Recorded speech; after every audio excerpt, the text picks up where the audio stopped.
The Sony PlayStation 1. In its 12-year lifespan, it has sold over 100 million units. It's hard to get exact numbers, but it had over 3,000 games on it. It's safe to say with that many games, some of them are definitely going to be forgotten. Like this game.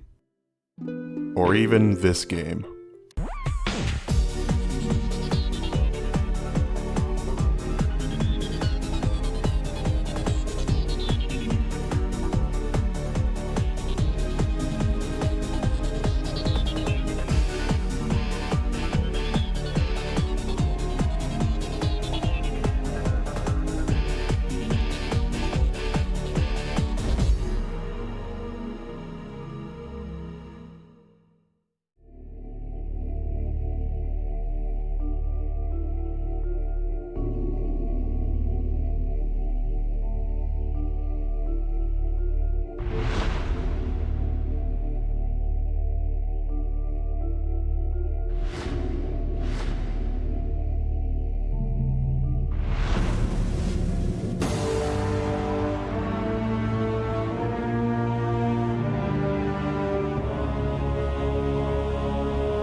This game starts with a long cutscene. Long being like 5 minutes. I'm gonna go ahead and summarize it. You play as Garrett Sharova. He's a medic. He's being sent to Space Station Icarus. All Garrett knows is that there's a breakout of radiation sickness on the ship, but there's a lot more than that going on. For starters, there's a political assassin on board. There's also a senator on board.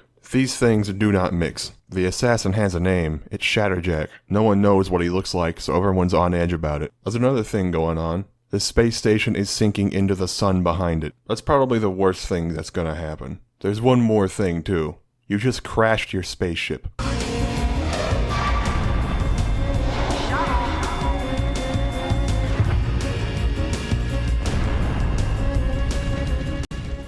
Into the Icarus. And that's where the game starts. There's one thing to note with this game, there's no tutorial, so you better figure out the controls. And you better figure it out fast. There's a guy dying right in front of you. I better save him. I can't tell what I'm selecting though. What am I selecting? This is a good time to bring up that I'm emulating this in RetroArch.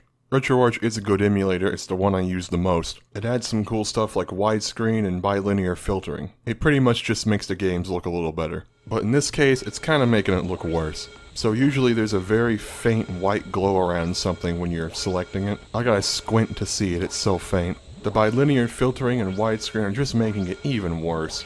So I'm going to have to turn these enhancements off. At least for now. With all that out of the way, let's finally talk about the game. This is an adventure game. Probably the first I've ever covered on this channel. In this game you make your own choices. Whether it's good or bad or somewhere in between. My first choice is to save this guy who's knocked out on the floor. Garrett is a medic, so naturally I give this guy my only med kit. He gets up and opens the door out of here. Goodbye, loud room. The cool thing is, I didn't even have to save him. I could have just let him die right there on the floor. But that's not really a good idea considering there's no air in that room. And he's the only one that can open the door out of here. And if you don't save him, you get interrogated. Maybe saving him is just the better idea. What's your reward for saving this guy? Getting tased. After you get tased, you get sent to this like little garden maze area. Right now, I don't know the purpose of this room. If it even has one. I think it's just thrown in here so it has time to load stuff in. But that doesn't really make sense considering there's a loading screen after this. Sometimes you can be in this maze area for a few seconds, or a few minutes. Sometimes I feel like spamming buttons on stuff speeds it up a little bit, but I think that's just my imagination. After the maze area, you give these guys your name, and then you get a mission to retrieve some documents from somebody. Then you're just turned loose. Figure it out yourself, says the game. There's no waypoints or mini-maps or anything like that in this game. At least, not that I know of. So you just kinda gotta remember everything by memory. While wandering around the ship, I noticed something cool. The AI crewmates seem to have their own objectives. I'm probably putting too much thought into it, but I have seen NPCs wander around the halls and go to some workstation and actually start working for a while. Sometimes they'll even bump into other NPCs and start conversations. Sometimes they'll bump into you and start conversations. It's a pretty cool feature, but it does come with a downside. Important NPCs will also just wander around. That's cool, except for when you actually need them. Now there is a feature where you can ask crew members to help you find them, but sometimes they'll just take you to their room, or they won't even help you at all. Hang on, something's going on here.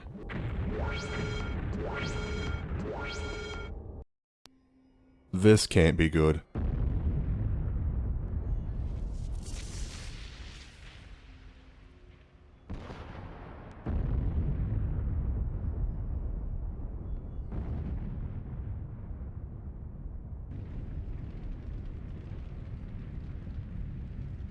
I'm pretty sure everyone's dead by now, but it just keeps going.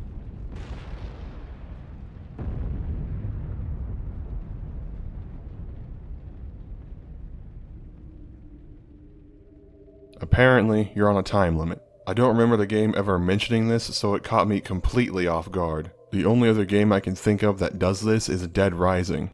In Dead Rising, it at least tells you how much time you have left though. Not in Sentient.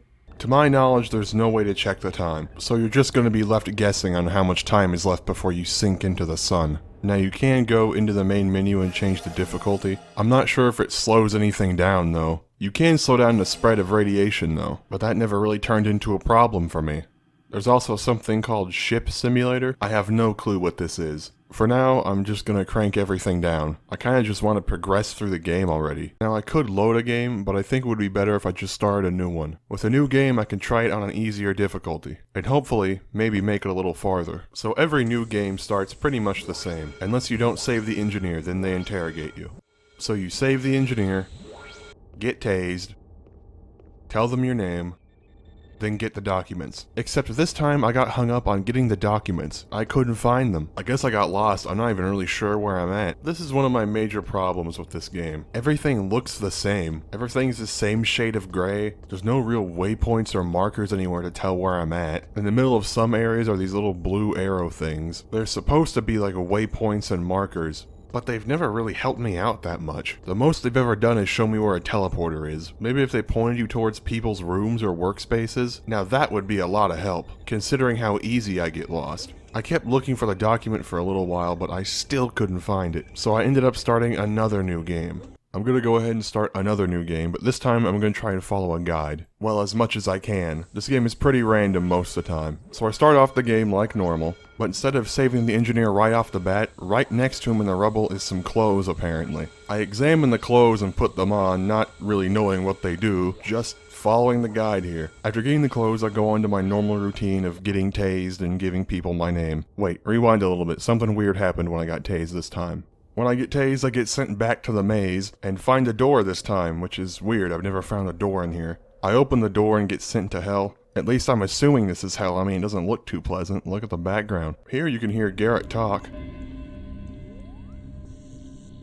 Gian? Gian, it's me! Gian? That's what he sounds like?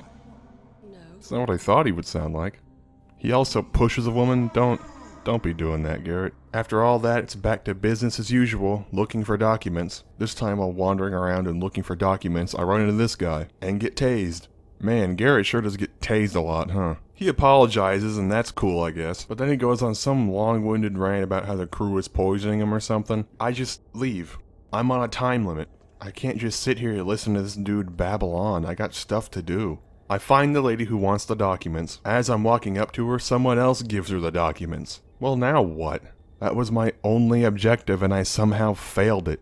Alright, my patience is run thin. I can't keep doing this loop of starting a new game, something out of my control happens and then I lose. And then I start a new game and do it all over again. I've been playing this game off and on for a few months now. This game has a lot of cool ideas, but the execution isn't super solid. I think if someone were to, quote, remaster this game, you could do a lot with it to improve it. The main thing could be maybe some sort of mini-map so I can tell where I'm at, and maybe make the ship look a little different. A lot of the floors look exactly the same, there's not much variety. The rooms look different, but the hallways remain the same. And when things out of your control happen that you can't fix, it's frustrating. If you could somehow fix that with some sort of remaster or patch, I think it'd be a pretty good game. In a positive light, this game has a pretty cool conversation system. Every NPC seems to have their own way of talking and responding to you, to an extent. I sadly at this time can't recommend this game though. I personally don't think it's very fun to play. I did start out having fun, but the more I played, the more frustrated I seemed to get with it. I actually thought this was going to be a more positive video, but I guess not. The only other bad review I've given a game is The Ring, but that was kind of well known for being pretty bad. One thing to note before I finish this video off,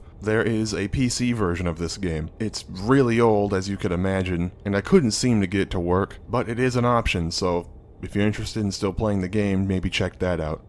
Other than that, if you know of any obscure video games, please leave a comment down below. I'd love to check them out. If you liked the video, I'd appreciate it if you left a like, and if you'd like to see more content like this, go ahead and subscribe. See you in the next video.